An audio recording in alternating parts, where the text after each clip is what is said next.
തെരഞ്ഞെടുപ്പ് കമ്മീഷനെതിരെ വീണ്ടും നിയമ പോരാട്ടത്തിനൊരുങ്ങുകയാണ് തൃണമൂൽ കോൺഗ്രസ്. കേന്ദ്ര സർക്കാർ ജീവനക്കാരെ വോട്ടെണ്ണൽ സൂപ്പർവൈസർമാരായി നിയമിച്ചതിനെതിരെ TMC സുപ്രീം കോടതിയെ സമീപിച്ചു.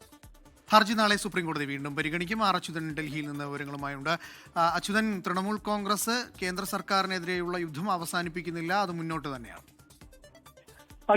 ഇത് നിരവധി കാര്യങ്ങൾ മുൻനിർത്തി ഇതിനോടകം തന്നെ തെരഞ്ഞെടുപ്പ് കമ്മീഷനെതിരെ TMC തൃണമൂൽ കോൺഗ്രസ് സുപ്രീം കോടതിയെ സമീപിച്ചിട്ടുണ്ട്. ഏറ്റവും ഒടുവിലെത്തിയതാണ് ഈ കേന്ദ്ര സർക്കാർ ജീവനക്കാരെ വോട്ടെണ്ണൽ സൂപ്പർവൈസർമാരായി നിയമിച്ചതിനെതിരെ TMC ഇപ്പോൾ സുപ്രീം കോടതിയെ സമീപിച്ചിരിക്കുന്നു. നേരത്തെ ഈ ആവശ്യമായി കൽക്കട്ട ഹൈക്കോടതിയിൽ പോയിരുന്നുവെങ്കിലും ഈ കേന്ദ്ര സർക്കാർ ഉദ്യോഗസ്ഥരെ സൂപ്പർവൈസറായി നിയമിച്ചതിലെ മെരിറ്റുകൾ അത് ശരിവെച്ചുകൊണ്ട് തന്നെ കൽക്കട്ട ഹൈക്കോടതി ഈ ആവശ്യം തള്ളിയിരുന്നു. തുടർന്നാണ് അടിയന്തരമായി തന്നെ തൃണമൂൽ കോൺഗ്രസ് സുപ്രീം കോടതിയെ സമീപിക്കുകയും ഇത് നാളെ തന്നെ കേൾക്കണമെന്ന് ആവശ്യം മുൻനിർത്തുകയും ചെയ്തത്. കാരണം തിങ്കളാഴ്ചയാണ് വോട്ടെണ്ണൽ, അതുകൊണ്ട് നാളെ തന്നെ ഈ വിഷയം കേൾക്കണമെന്ന് കോടതിയെ അറിയിച്ചു.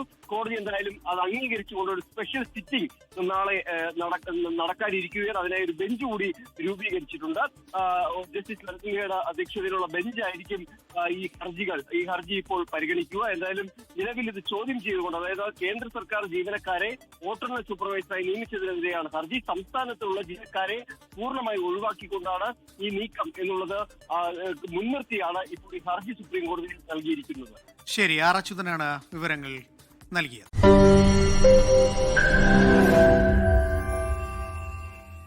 ലോകത്തെവിടെയായാലും ഏത് സമയത്തും 24 വാർത്തകളും ഓഗ്മെന്റഡ് റിയാലിറ്റി പാക്കേജുകളും എക്സ്പ്ലെയിനറുകളും വിശദമായി കാണാൻ ഞങ്ങളുടെ YouTube ചാനൽ നിങ്ങൾക്ക് സബ്സ്ക്രൈബ് ചെയ്യാം.